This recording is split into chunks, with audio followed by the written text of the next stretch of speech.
Texture dia jadi macam ni. Okey, kita cairkan cheese ni.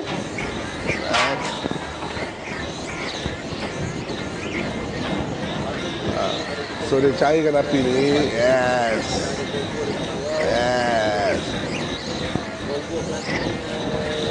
Khas untuk orang Tawau kita jual mac and cheese. Grana Padano Okey. Tengok bila kita tarik dia. Bismillahirrahmanirrahim. Nampak? Texture dia jadi macam ni.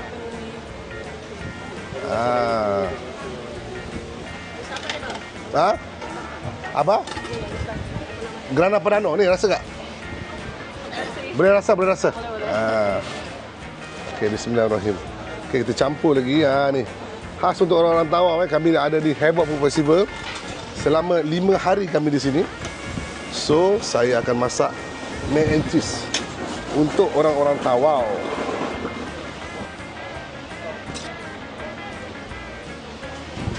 Okey, ni sendu orang Tawau buat handmade. Saya beli di pasar semalam.